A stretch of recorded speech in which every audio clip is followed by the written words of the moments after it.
우주. 그곳으로 나아가고자 세계는 막대한 자금과 기술을 동원하고 있습니다. 우주를 개발하기 위해선 첨단 과학의 힘이 필요하기 때문이죠. 하지만 우주 또한 사람의 힘으로 일궈내야 하는 분야입니다.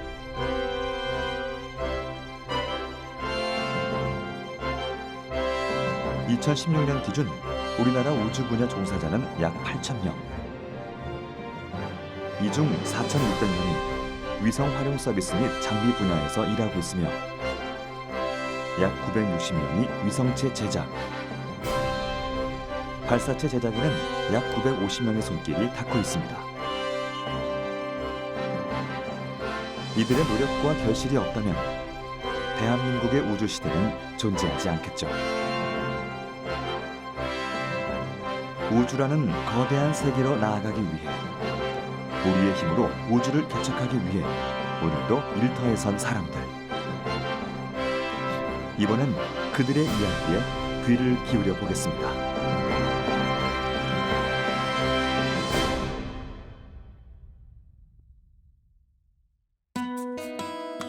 이곳은 전라남도 보은군에 위치한 나로 우주센터입니다. 5년 전 바로 이곳에서 나로호가 우주로 날아올랐죠.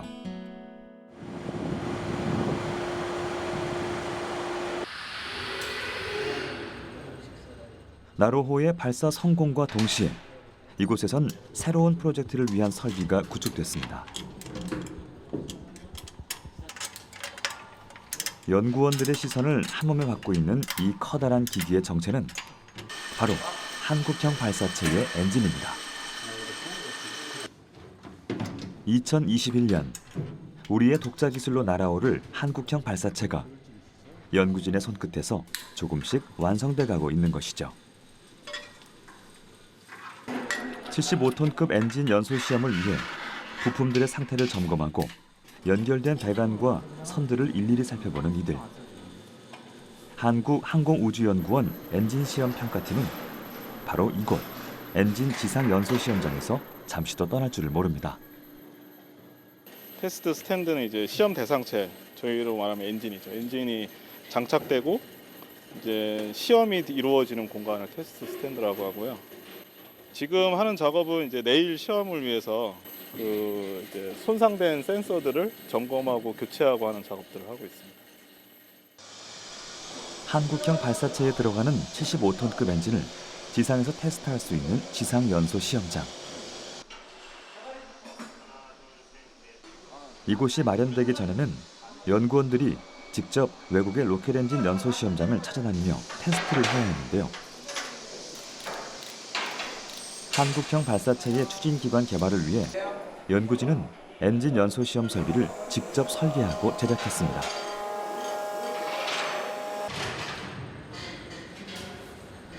외국의 기술 지원을 받지 않은 채 한 번도 시도해보지 않은 대형 엔진 시험대를 만든다는 건 어쩌면 우리 연구진의 무모한 도전이었을지도 모릅니다. 하지만 수많은 시행착오를 반복하고 또 반복하며 우리만의 로켓 엔진 시험 스탠드를 완성했죠. 발사체 추진 기관을 개발하는 데 필요한 모든 설비들을 순수 우리 기술로 구축했다는 건 한국형 발사체를 완성하는 것만큼 뿌듯한 일입니다. 100번 시험을 하는데 한두 번 정도만 실패를 하고 나머지 성공을 해야 되는 그런 신뢰도를 가져야 되는 엔진이거든요.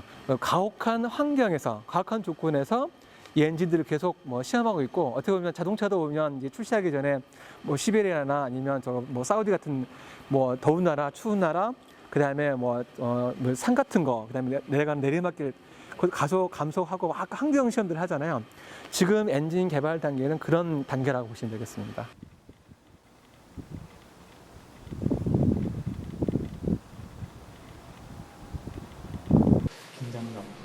엔진 지상 연소 시험장과 밀접하게 연결된 곳은 제어 계측실입니다. 빼곡하게 들어찬 모니터들과 실시간으로 바뀌는 수치는 시험할 75톤급 엔진의 상태를 완벽하게 모니터링할 수 있는 장치입니다. 엔진에 수없이 매달려 있던 선들은 바로 각 부품들이 제 기능을 하고 있는지 연구진들에게 알려주는 센서였던 것이죠.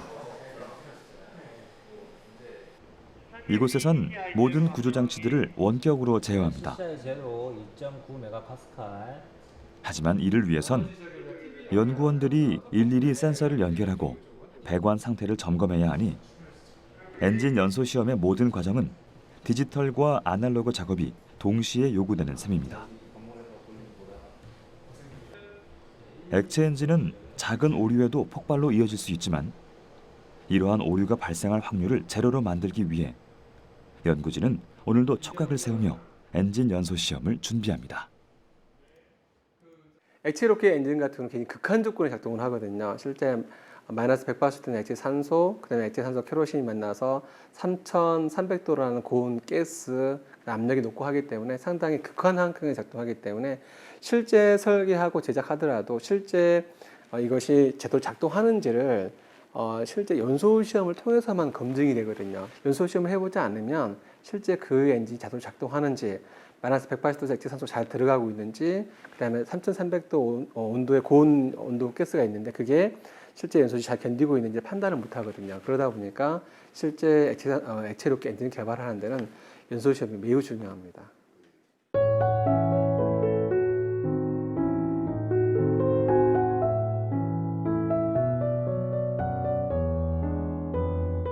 어느덧 나로 우주센터 주변은 칠흑 같은 어둠이 찾아왔지만 연구진들의 손길은 여전히 분주합니다. 내일의 시험을 무사히 마칠 수 있도록 엔진 구석구석 모든 부품의 상태를 점검하는 연구원들. 또 한 번의 테스트를 엔진이 무사히 견딜 수 있기를. 이들의 손길 속엔 간절한 바람이 담겨 있습니다. 평상시에는 이제 시험을 보통 하루에 2번 정도 하게 되는데 그럴 때는 그 준비들을 다 해야 되고 좀 문제가 생겼을 경우에는 그거를 처리를 해야 되기 때문에 같은 시간 제어 계측실에서도 팽팽한 긴장감이 흐릅니다. 한 번의 연소 시험을 위해 일주일을 준비하는 이들에게 내일은 64번째 도전의 날이기 때문입니다. 모니터를 뚫어져라 바라보며 연소 시험의 모든 세부 절차를 확인하고 또 확인하는 작업.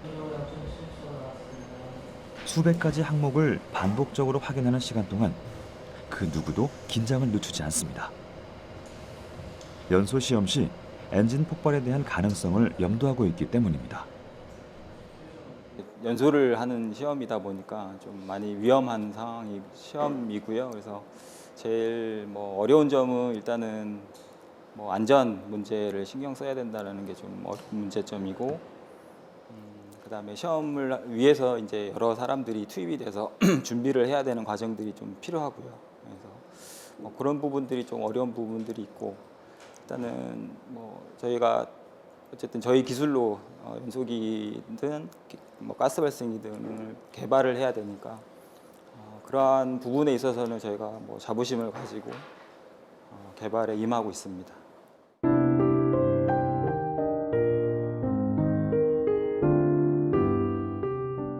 다음 날 이른 아침부터 엔진 시험 평가팀이 한 자리에 모였습니다.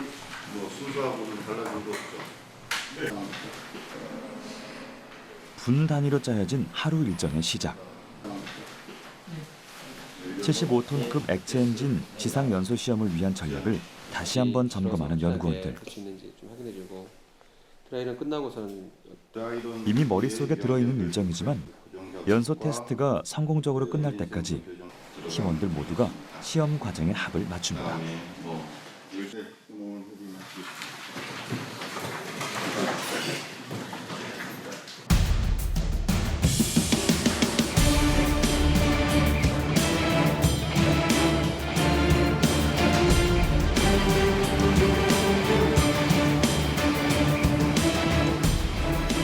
냉각수 테스트를 시작으로 75톤의 추력을 발사체에 전달하는 노즐과 방향 조절 장치, 그리고 산화제민 연료를 높은 압력으로 연소실에 공급해주는 터보 펌프 등 핵심 부품 상부를 확인하며 엔진 시험 준비 막바지에 들어간 연구원들.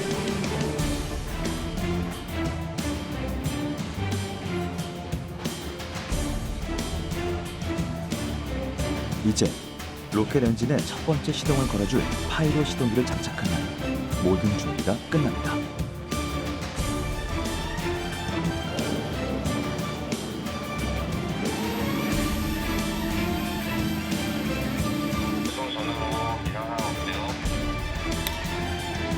네, 이상 없습니다.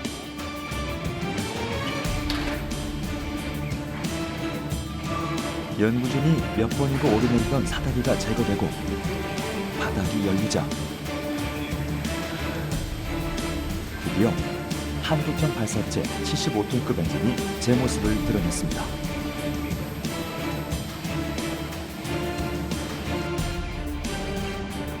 엔진 연소 시험장 근처에선 만일의 사고에 대비해 소방차와 소방대원이 대기하고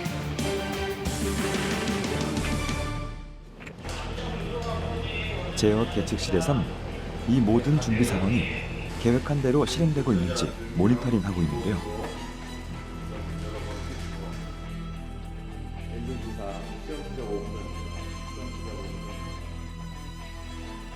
이제 엔진 연소 시험만 남았습니다. 모두가 긴장되는 순간, 과연 이번 테스트의 결과는 어떻게 될까요? 엔진 지상 시험 시작합니다. 5, 4, 3, 2, 1, 시작.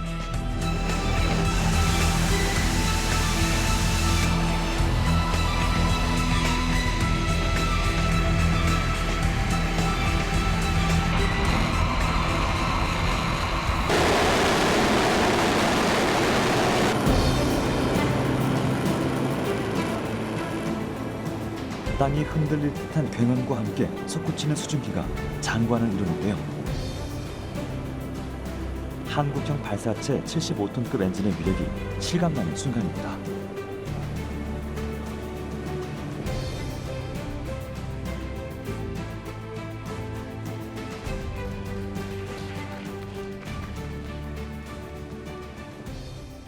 저희가 이제 시험 데이터를 상세하게 분석해봐야 최종적으로 성공 여부를 판단할 수 있는 거고, 단지 거기서 봤을 때는 문제 없구나, 또 다음번에 시험할 수 있구나. 근데 저희 시험하는 입장에서는 엔진이 스탠드에 폭발하지 않고 걸려 있으면 우리 오늘은 시험은 성공했다. 왜냐하면 엔진이 계속 이렇게 살아 있으면 다음에 조건을 바꿔서 다시 또 시험해 볼 수 있는 건데, 만약 엔진이 손상이나 폭발하게 되면 저희 시험할 수 있는 어떤 기회도 없는 거잖아요. 하지만 시험하는 입장에서 보게 되면 엔진이 달려 있으면 우리 성공했다, 시험은.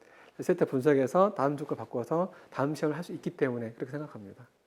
로켓과 엔진, 특히 우리 기술들은 선진국에서 이미 기술을 가지고 있어도 절대 내주지를 않기 때문에 우리가 할 수 있는 방법은 시행착오로 실험을 하는 거예요. 처음에 개발을 할 때는 한 번, 두 번 정도는 폭발을 경험하고 가지 않을까? 이건 당연히 생각하고 갔는데 아직 폭발하지 않았고 끝까지 잘 견뎌주고 있어요. 그래서 저희가 어느 정도 설계가 잘 됐고 우리 연구원들이 능력이 생각보다는 더 위에 있는 것 같다는 생각이 들고, 물론 이제 지금 성공을 하면 더 극한 조건으로 더 이제 가볍게 설계하고 그런 추가적인 설계를 통해서 더 고도의 엔진을 만드는 과정이 필요하겠죠. 폭발이나 부품의 오작동 없이 엔진 연소 시험이 무사히 끝났지만 연구진의 일은 지금부터 시작입니다. 시험 후 엔진의 상태를 확인하고 연소 과정과 결과를 종합 검토하는 작업이 남아 있는데요. 각 부품의 데이터를 분석해야만 다음 시험을 준비할 때 여러 조건들을 변경해 볼 수 있기 때문입니다. 이와 동시에 연구진은 오후 테스트를 준비합니다. 네, 빼면은 밀리암페어가 늘어나요. LVDT가 이쪽으로 들어가면서 여기가 전류가 생기는 거니까. 그러니까 그걸로 그냥 다시 세팅을 해야 될 것 같아요. 지금 우리의 눈앞에 있는 건 저 먼 우주까지 위성을 궤도에 올려놓을 로켓의 엔진입니다. 75톤급 액체 엔진은 초당 255kg의 연료와 산화제를 연소하죠. 연소기 내부 온도는 섭씨 3000도 이상 올라가며 엔진 시동과 동시에 발생하는 엄청난 추력과 그로 인한 진동은 상상 이상일 텐데요. 방금 시험을 마친 엔진의 상태를 또다시 시험할 수 있도록 원상복귀시키는 일. 엔진 시험 평가팀의 일은 매주 이렇게 반복됩니다.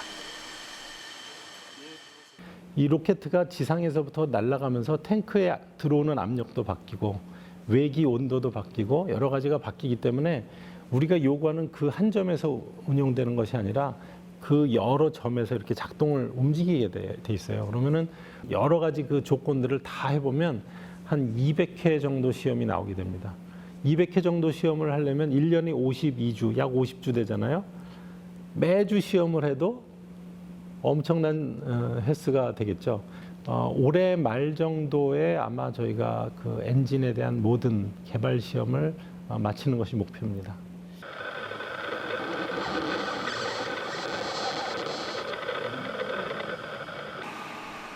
검게 그을린 바닥. 엔진의 위력을 느낄 수 있는 흔적인데요. 지금은 엔진 한 기로 테스트를 하고 있지만 한국형 발사체 1단에는 이와 같은 위력의 75톤급 엔진 4기가 부착됩니다. 열의 흔적과는 반대로 엔진 한쪽은 꽁꽁 얼어버렸습니다. 산화제인 액체 산소의 온도는 영하 180도씨. 로켓의 엔진이 제대로 작동하기 위해선 극저온과 극고온 그리고 높은 압력이 정확한 조건과 시간에 제 역할을 해내야 합니다. 만약 찰나의 순간이라도 이들의 박자가 맞지 않는다면 폭발로 이어질 겁니다. 연구진이 시험 과정 내내 긴장을 늦추지 않고 엔진의 상태를 끊임없이 점검하는 이유가 바로 이 때문이죠.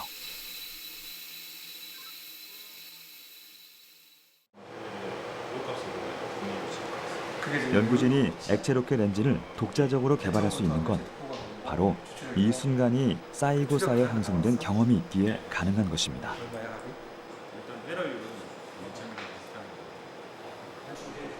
지금까지 수많은 시험에도 큰 문제 없이 우리 기술로 만든 엔진을 다듬어 가고 있지만 보다 안정적이고 고성능의 엔진을 완성해내기 위해 연구진은 오늘도 새로운 시험에 도전합니다.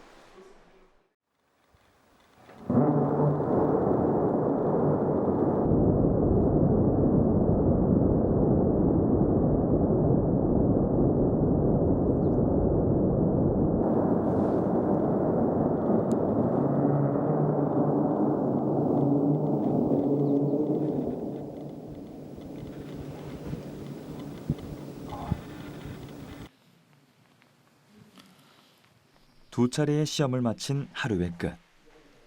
불이 켜진 사무실에선 아직도 업무가 이어지고 있습니다. 그렇죠. TP를 당기는 쪽이죠. 그럼 당기면 어떻게 되지? TP를 당기면은 배관도 같이 이렇게 당길 수도 있겠죠.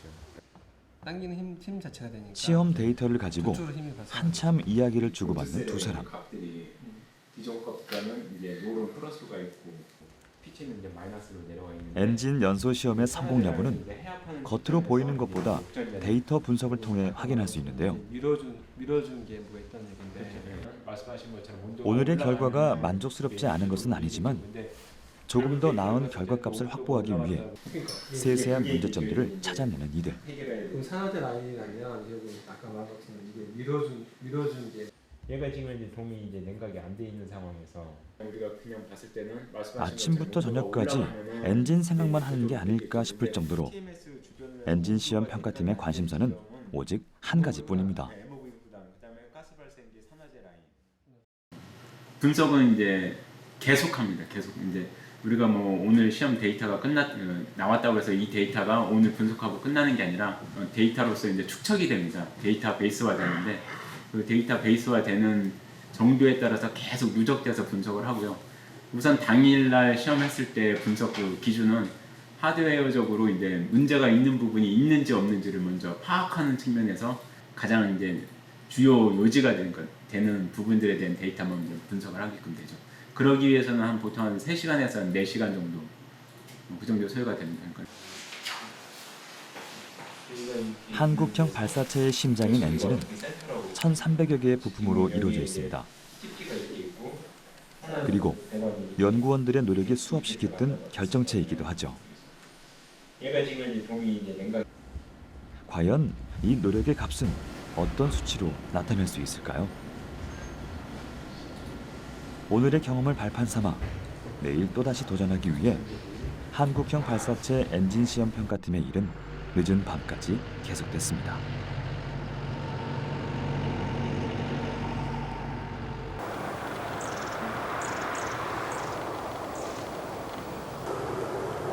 나로 우주센터 한쪽에선 발사대 건설이 한창입니다.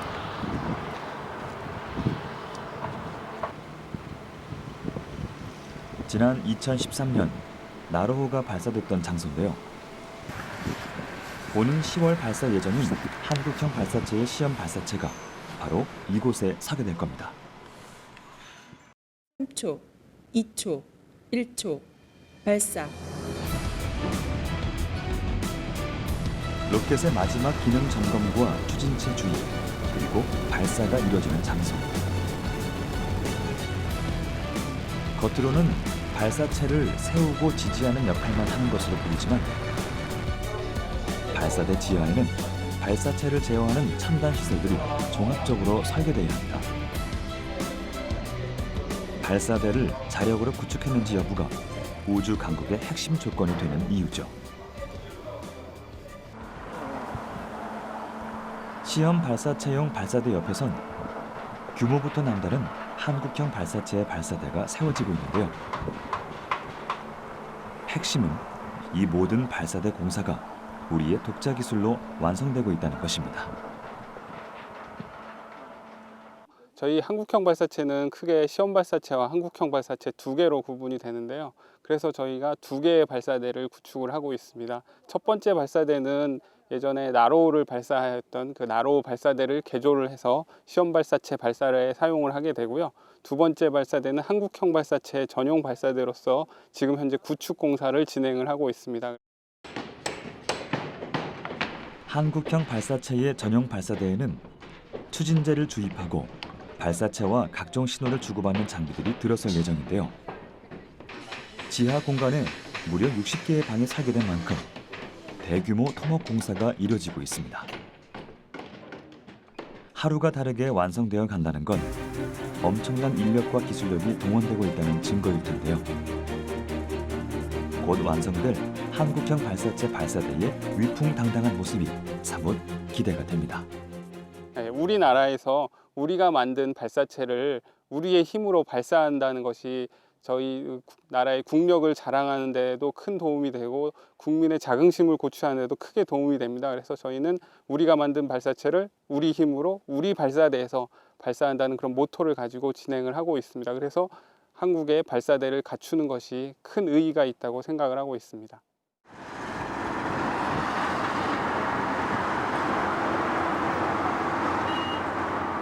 발사대에 오를 본체를 만들기 위해 민간 업체도 힘을 모았습니다. 창원의 한 업체에서는 한국형 발사체에 사용할 75톤급 액체 엔진 조립이 한창입니다. 액체 엔진에 들어가는 주요 부품만 해도 1,300여 개가 되는데요. 각각의 업체에서 부품을 만들고 납품받은 부품을 조립하며 협력하는 덕에 액체 엔진의 조립에 속도가 붙었습니다. 처음 액체 엔진의 조립 기술을 그 어디에서도 이전받을 수 없어 조립에 어려움을 겪었는데요. 한국항공우주연구원 연구진과 협업해 엔진의 실물 모형을 조립하고 분해하며 조립 방법과 검증 절차를 하나씩 만들어냈습니다. 액체 엔진의 조립을 위해 16명의 연구원과 엔지니어가 협업하고 있는데요. 이들은 하나의 액체 엔진을 만들기 위해 주요 구성품을 세부 공정합니다. 그리고 기계의 도움 없이 부품 하나하나를 손수 조립하는데요. 한치의 오차도 허용치 않는 이 조립 과정을 꼬박 3개월을 거쳐야 하나의 엔진이 완성됩니다.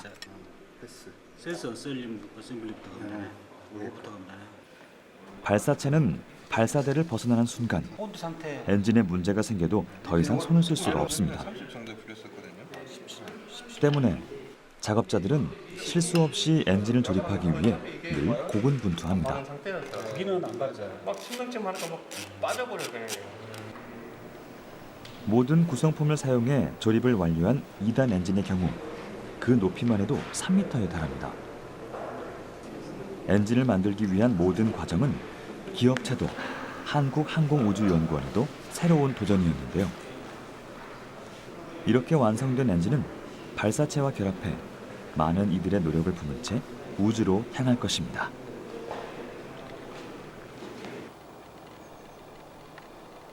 한국항공우주연구원의 발사체 체계 종합팀은 이곳 조립동에서 전달받은 엔진과 납품받은 구성품들을 하나의 발사체로 조립합니다. 항우연에서는 해외의 도움 없이 오직 우리의 힘으로 발사체의 모든 것을 설계했는데요.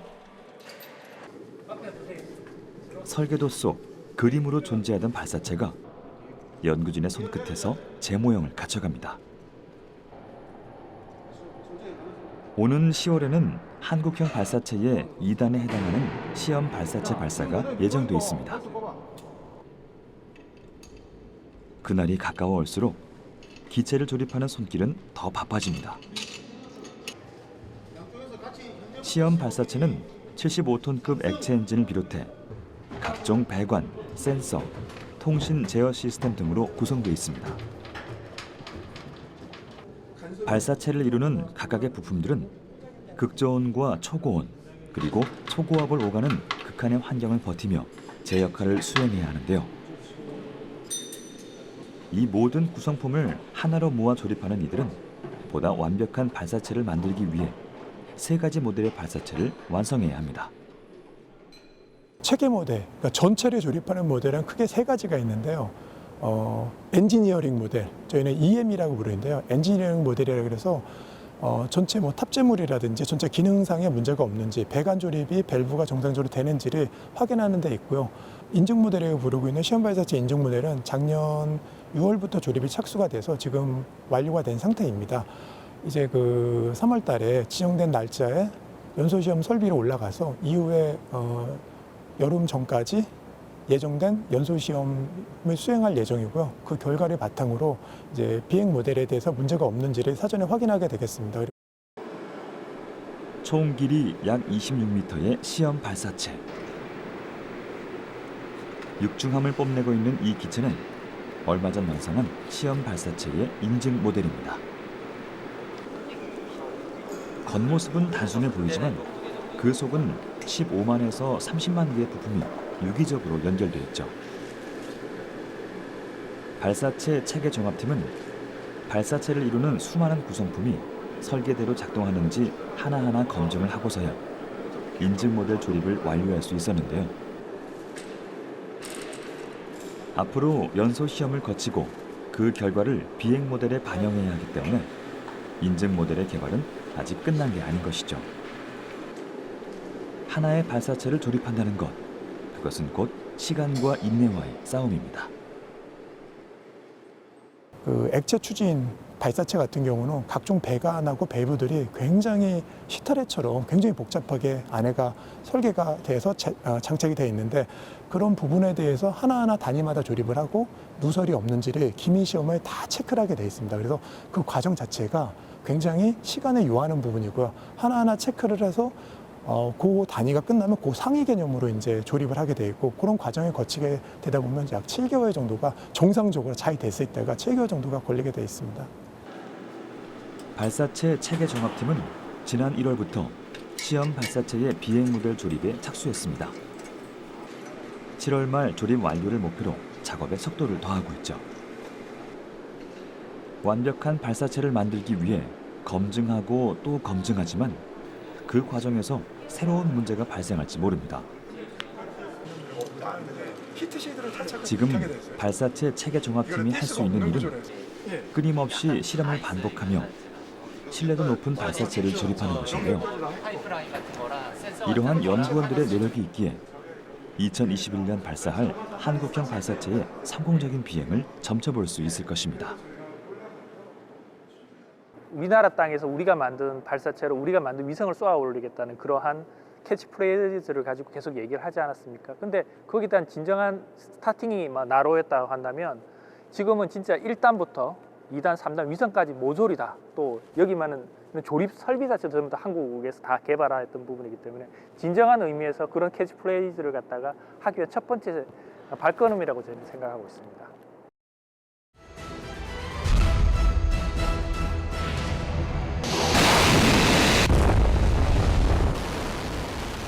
우리 손으로 만든 발사체를 쏘아 올리겠다는 일념 하나로 시작한 한국형 발사체. 총 3단으로 이루어진 발사체는 각 단별로 액체 엔진이 장착되어 있는데요. 일정 고도에 이르면 1단부터 차례로 분리되며 더 높은 곳으로 향합니다. 발사체의 비행 목표는 가장 마지막 단에 있는 인공위성을 목표 궤도에 올려놓는 것입니다. 한국형 발사체에 탑재될 인공위성 역시 순수 국내 기술로 설계, 제작하고 있는데요. 저궤도에 투입돼 우주를 탐사하는 역할을 수행할 예정입니다. 인공위성은 과학실험, 정찰, 통신 등 필요에 의해 인위적으로 만든 위성을 뜻합니다. 그 안에는 우리가 일기예보에서 흔히 접하는 기상 영상을 찍기 위한 카메라, 방송이나 통신에 사용하기 위한 중계기 등이 탑재되어 있는데요. 탑재체의 기능에 따라 인공위성의 역할이 달라집니다. 우리나라는 우주 강국들보다 조금 늦은 1992년에 한국의 첫 인공위성 우리별 1호를 발사하며 세계 22번째 인공위성 보유국이 됐습니다. 1995년엔 우리나라 최초의 방송통신위성 무궁화를 발사했고 1999년 독자적으로 개발한 우리별 3호를 궤도에 올렸습니다. 같은 해 과학, 기상, 해양을 관측하는 다목적 실용위성 아리랑도 발사했죠. 2010년엔 통신 중계, 해양, 기상 관측을 동시에 수행하는 복합 위성 천리안 1호를 발사했습니다.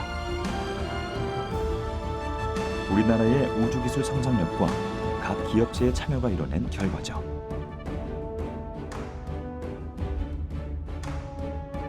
상공을 누비고 있는 우리의 인공위성들 중에는 어마어마한 타이틀을 가진 위성이 있습니다. 세계 최초의 해양 관측 정지궤도 위성 천리안 1호입니다. 정지궤도 위성이란 고도 약 36,000km에서 지구의 자전 속도와 동일하게 움직이도록 설계한 위성을 말하는데요.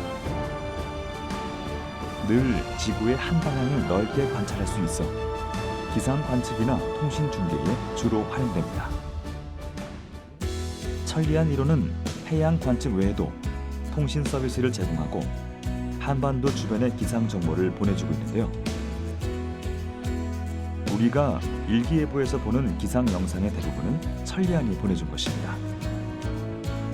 하지만 2010년에 발사된 천리안 1호는 이제 곧 수명이 다해 그 임무를 승계받을 위성이 필요합니다. 한국항공우주연구원에서는 우리의 힘으로 천리안 1호의 역할을 이어받을 천리안 2호를 개발하고 있습니다. 해외와 공동 제작한 천리안 1호의 한계점을 극복한 위성이죠. 정지궤도 본체 기술을 우리가 자립을 했다는 데 가장 큰 의미가 있습니다. 다목적 실용위성을 국내 주도로 개발한 게 해서 발사한 게 2006년이었습니다. 근데 정지궤도 위성은 잘 알고 있는 무궁화 위성 7기가 전부 해외에서 구매를 해왔고요. 천리안 위성 1기가 이제 해외 공동 개발을 했습니다. 해외 공동 개발이라는 거는 해외가 기술 책임을 지는 형태인데 저희들이 이번엔 엄밀하게 말하면 좀 더 도전적으로 해갖고 국내 독자로 지금 그 정지궤도 복합위성 천리안 2호를 지금 거의 개발 완료 중에 있습니다.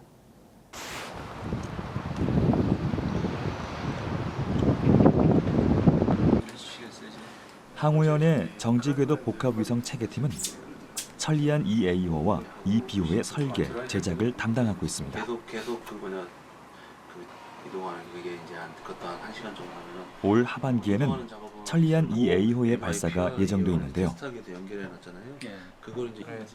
체계팀은 위성에 들어갈 유닛들을 검증하고 장착하는 역할도 수행해야 하기 때문에 그 어느 때보다 바쁜 나날을 보내고 있습니다. 수많은 유닛을 한꺼번에 조립할 수 없어 조립 일정을 정하고 일정에 맞춰 조립하며 성능 시험을 반복하다 보니 밤샘 작업은 이제 일상이 됐습니다.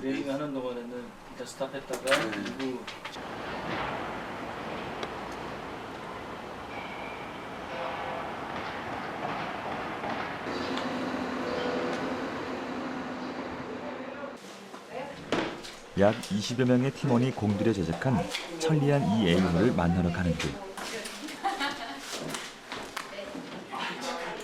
작은 먼지 하나도 허락지 않는 그곳에 들어가기 위해서 방진복으로 갈아입는 일은 필수입니다.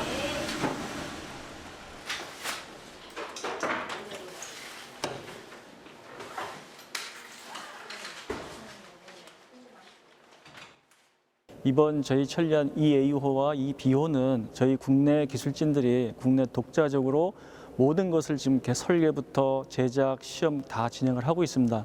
위성의 크기도 전반적으로 1톤 이상 커졌고 높이도 1m 이상 커졌기 때문에 상당히 도전적인 기술임에도 불구하고 저희 엔지니어들이 밤낮없이 일을 해서 국내 독자 기술 개발로 지금 진행을 하고 있습니다. 그런 부분들이 가장 큰 차이점이라고 할 수가 있습니다. 천리안 1호보다 더욱 업그레이드된 천리안 2A호.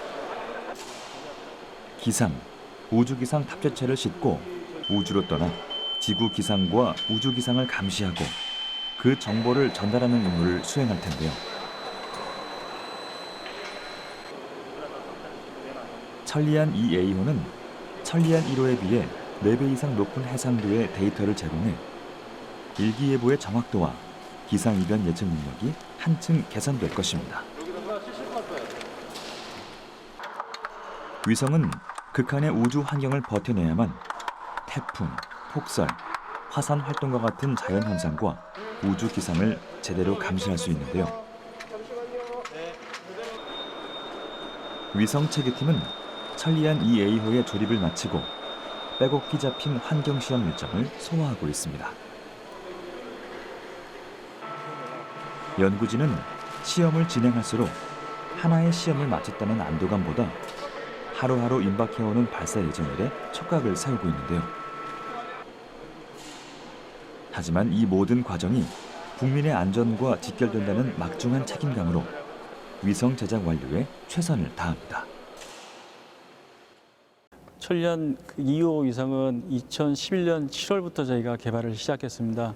그래서 지금 현재 7년 정도의 시간이 흘렀고요. 그래서 올 연말 2A 위성은 꾸루, 그러니까 프랑스 꾸루에서 발사를 할 예정입니다. 그래서 현재는 모든 위성 조립 단계는 다 완료가 됐고 우주 환경 시험을 진행을 하고 있습니다. 2B호는 지금 현재 한참 조립 중에 있으며 우주 환경 시험이 남아 있기 때문에 내년 하반기 정도에 저희가 발사를 할 예정으로 있습니다. 천리안 2B호는 해양 환경 관측 위성으로 해양 탑재체와 환경 탑재체를 실을 예정인데요. 내년 남미 프랑스령 기아나 우주센터에서 발사하는 것을 목표로 하고 있습니다. 위성 체계팀은 최근 천리안 2B호의 본체 시험을 마치고 탑재체와의 연결 시험 준비에 여념이 없습니다. 환경 탑재체의 경우 주변구에서 유입되는 미세먼지나 대기오염 물질을 효과적으로 감시할 수 있어 그 역할이 주목되는데요. 최근 미세먼지로 대한민국이 몸살을 앓고 있는 만큼 위성을 제작하는 이들에게 거는 기대가 큽니다.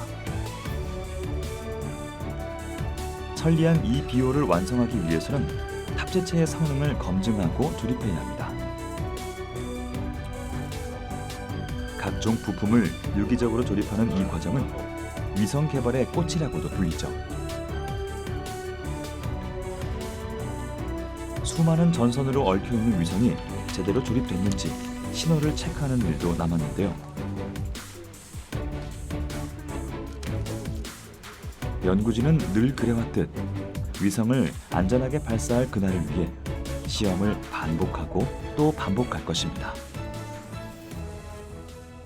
2AO 위성 같은 경우는 조립 단계가 무사히 맞춰졌고 환경시험 단계에 있는데 어떻게 보면 마지막 단계이기 때문에 많은 연구원들이 지금 많은 긴장 상태 속에 있습니다. 그래서 무사히 우주 환경시험이 마쳐지고 나서 발사장에서 성공적으로 발사할 수 있기를 모든 연구원들이 지금 밤낮없이 애를 쓰고 있고요.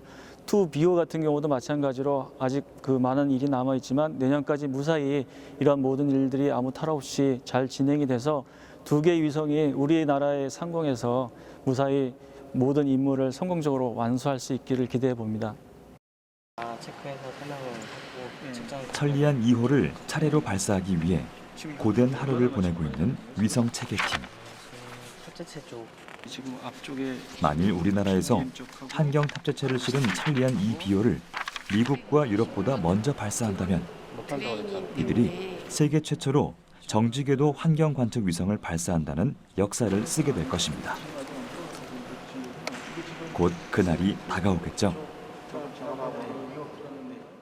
정부나 여러 국민들이나 산업체 우리 모두가 힘을 합쳐서 발사체 심장을 최고로 만들어 보고 싶습니다. 실제로 엔진 테스트라든가 뭐 추진 시스템 만들어가지고 테스트하고 있는 거 이런 것들은 이제 저희들이 열심히 하고 있기 때문에 글쎄 뭐 발사체도 뭐 거의 머지않아서 아마 10년 내로 선진국 수준에 도달하지 않을까라고 기대를 하고 있습니다. 이제 우리가 개척하는 부분이니까 많은 실패가 있을 겁니다. 그 실패도 두려워하지 않고 실패하더라도 그 실패도 자산화해서 그것도 우리가 소중한 우주 정복의 중요한 자원으로 그렇게 되도록 하는 것도 중요하지 않느냐 생각을 합니다.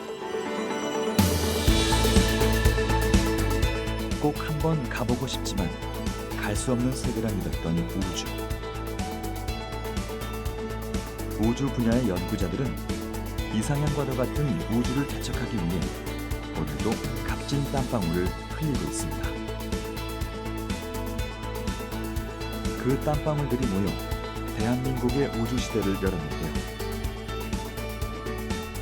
끊임없이 우주의 문을 두드리는 그들의 손길이 우주를 자유롭게 오가고자 하는 우리의 꿈을 이루어줄 것입니다.